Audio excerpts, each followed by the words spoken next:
Cristo. Aqui que está falando nosso irmão Ari, diretamente do nosso canal do YouTube, EBD com Propósito 2. Sejam muito bem-vindos ao nosso canal. Desde já, eu quero agradecer a todos vocês que têm se inscrevido, têm compartilhado nossos vídeos nas redes sociais. Muito obrigado também. Que Deus continue abençoando vocês. E aproveitando também, vocês já podem, se não é inscrito, nos ajudar se inscrevendo e compartilhando esse vídeo para que venha alcançar mais pessoas para a glória do nome do Senhor Jesus Cristo. Vamos começar a nossa lição de número 6, que vai ser aplicada agora dia 7 de fevereiro, que tem como título Santificação, comprometidos com a ética do Espírito. O nosso textuário está escrito: seguir a paz com todos e a santificação, sem a qual ninguém verá o Senhor. Hebreus capítulo 12, versículo 14. A nossa verdade prática: santificação é especialidade do Espírito Santo. Ela é instantânea e ao mesmo tempo progressiva, pois acompanha o crescimento espiritual do crente. Louvado seja o nome santo do nosso Senhor e Salvador Jesus Cristo. A santificação, meu querido, é uma doutrina muito importante para a vida cristã. Por quê? Porque ela surge a partir da revelação de um Deus que é santo e em si mesmo, em essência e natureza, em grau infinito, sendo, pois, Deus santo, exige a santidade de todos nós. É dever nosso conhecer o verdadeiro significado da palavra santificação e seus cognatos como santidade, ser santo, santificado. O que significa todo esse conjunto de palavras são termos de uso comum entre nós, mas há ainda muitos que confundem santificação com legalismo e práticas exteriores. Outros esperam ser santificados por meio de recursos próprios, esquecendo que se trata de uma obra da livre graça do nosso Senhor e Salvador Jesus Cristo. A santificação, amado, é um ato ou um estado e um processo de se tornar santo, realizado na vida do salvo pela ação do Espírito Santo. O termo santificação e seus derivados trazem a ideia de separado do uso comum, tratado com cuidado especial, consagrado. Os termos santificação, santidade, representam qualidades morais e espirituais que comunicam a ideia de posição ou relação exigente entre Deus e a pessoa ou coisa consagrada a Ele. O termo kadosh, que é santo, do verbo kadash, e também o termo tahó, que é puro, limpo, derivado do verbo tahé, ser limpo, puro, pertence ao mesmo campo semântico, para que vocês façam diferença entre o santo e o profano, e entre o impuro e o puro. Levítico capítulo 10, versículo de número 10. A santificação no Antigo Testamento, Deus se originou-se nele mesmo. Ele é a plenitude gloriosa de sua excelência moral. Essa verdade é revelada desde o Antigo Testamento. Deus exige santidade do seu povo, para ele é santo. Os antigos hebreus levavam a santidade a sério. Muito importante frisar isso aí, que devemos levar a santidade a sério, não com brincadeira que nós muitas das vezes podemos ver nos dias atuais, mas a santidade devemos levar muito a sério. A ideia predominante de santificação ou santidade no Antigo Testamento é de separação, tanto de pessoas como de lugares e coisas para o serviço sagrado. É você ser separado. Tem muita gente que fica com receio quando a gente é santo, que na realidade a palavra santo é o que nós acabamos de falar, é separado. Você está se separando, você está se distanciando daquilo que lhe quer lhe trazer algum mal. Por isso que você, quando vê uma pessoa convertida verdadeiramente ao Evangelho de Cristo, você não vê mais essas pessoas nos bares, você não vê mais essas pessoas nos baixas meretrizes, nos motéis. Por quê? Eles estão se distanciando do pecado, estão se separando do ambiente que é impuro para se purificar diante da presença do nosso Senhor e Salvador Jesus Cristo, né? Está deixando o profano e está sendo limpo. O profano é alguém que se mostra indiferente no que diz respeito ao sagrado. Você pode conferir aí no livro de Ezequiel 22, 26. O verbo hebraico kadash, ser santo, ser santificado, santificar, ser posto à parte, é o mais usado no Antigo Testamento. Aparece 830 vezes aí para nós aprendermos aí essa palavrinha abençoada que é justamente a separação. O termo consagrar significa investidura de funções sagradas. Em outras palavras, é dedicar-se ao serviço de Deus. Então, a consagração, nós estamos nos consagrando, nós estamos com essa responsabilidade, essa função sagrada, que é dedicar-se ao serviço do nosso Deus. Isso é o propósito, né? E o termo a purificação, nós temos que nos purificar.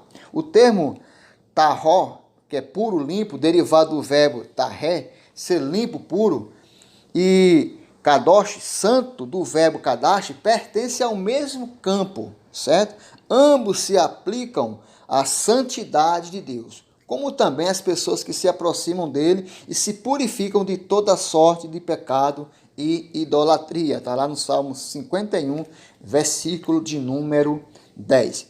A santificação no Novo Testamento. A santificação no Novo Testamento, em seus cognatos, são termos comuns aos Antigos e ao Novo Testamento e trazem o mesmo conceito. Na Nova Aliança, a santificação é a semelhança do caráter de Cristo e o efeito real da salvação na vida cristã. Louvado seja o nome santo do nosso Senhor e Salvador Jesus Cristo.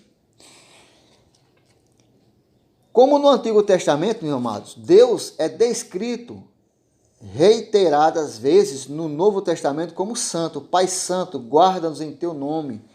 Uma referência a João capítulo 17, versículo 11. A tríplice doxologia de Isaías no capítulo 6, versículo 3, reaparece em Apocalipse e os 4 seres viventes, tendo cada um deles, respectivamente, 6 asas, estavam cheios de olhos ao redor e por dentro não tinha descanso, nem de dia e nem de noite, proclamando: Santo, Santo, Santo é o Senhor Deus, o Todo-Poderoso, aquele que era, que é e há de vir. Apocalipse capítulo 4, versículo 8.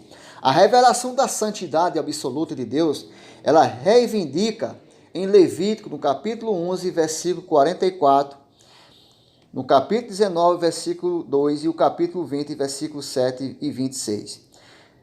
Reaparece também em 1 Pedro, no capítulo 1, versículo de número 15. Louvado seja o nome santo do nosso Senhor e Salvador Jesus Cristo.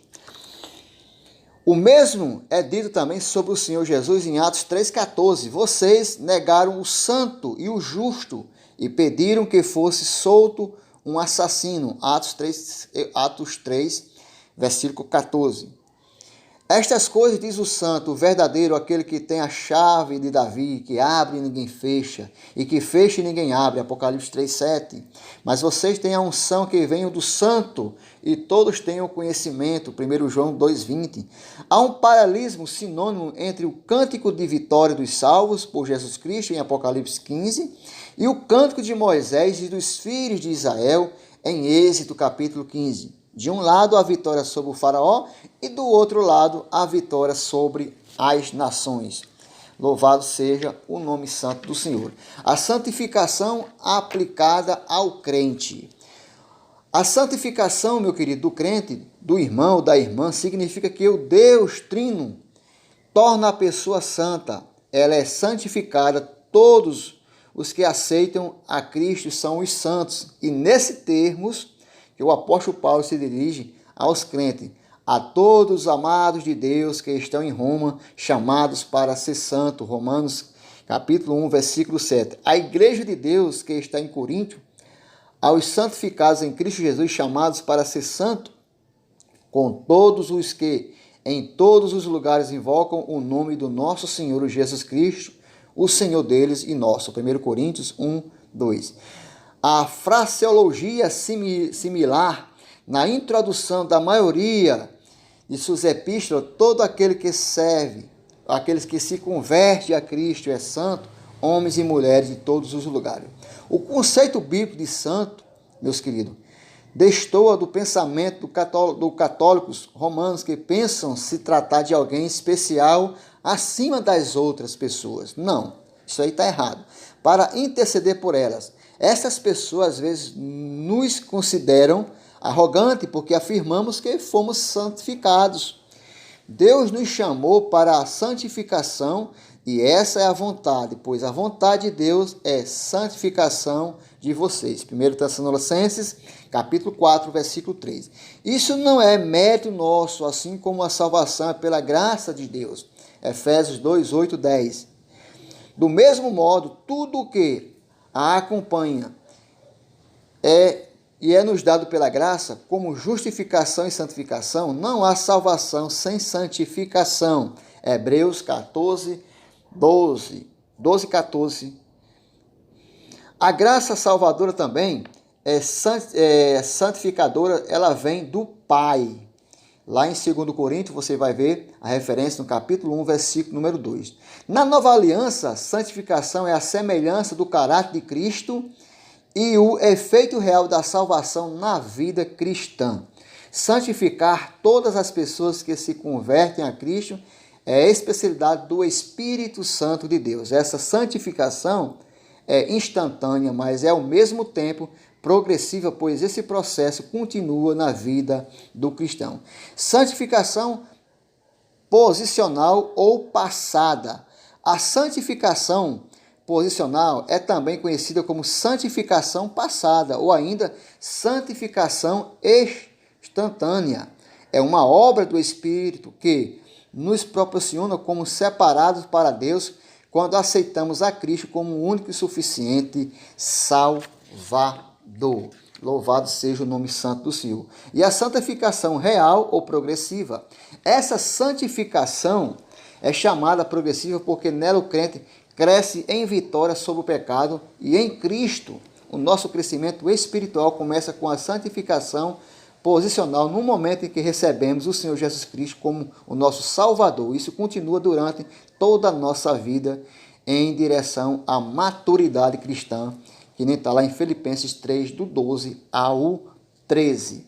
Também a santificação futura ou glorificação. Essa é a santificação perspectiva, quando o Senhor Jesus nos transformará de modo que sejamos semelhantes a Ele na sua vinda, que nem está lá em 1 Tessalonicenses, no capítulo 5, versículo 23.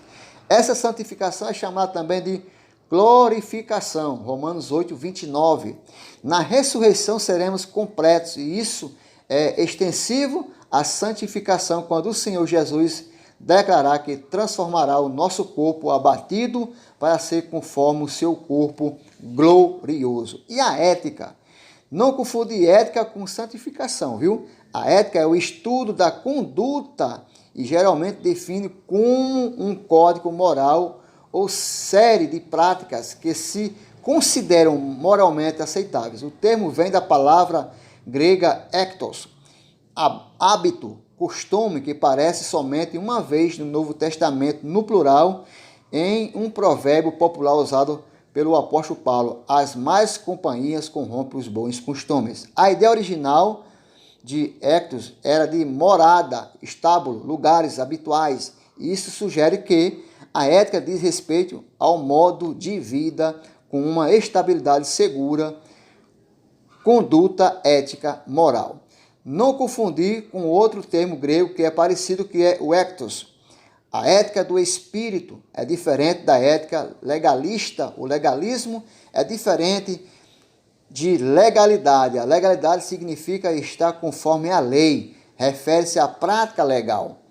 O legalismo é a dependência da lei como condição para a salvação, e a escravidão excessiva à letra da lei. Para legalização prevalece a fanática dos preceitos legais. Não é isso que acontece com o irmão ou com a irmã que anda no Espírito, em cuja vida o fruto do Espírito manifesta o caráter cristão. Louvado seja o nome do Santo do Senhor. Está aí uma reflexãozinha hoje sobre esse tema tão interessante que é a santificação, comprometidos com a ética do Espírito. Espero que você tenha aprendido. Qualquer dúvida, deixa aí alguma dúvida aí nos comentários embaixo aqui no canal do YouTube, que nós, assim que visualizarmos, iremos responder os amados irmãos. Deus abençoe vocês. Até mais uma reflexão, se assim o nosso bondoso Deus nos permitir.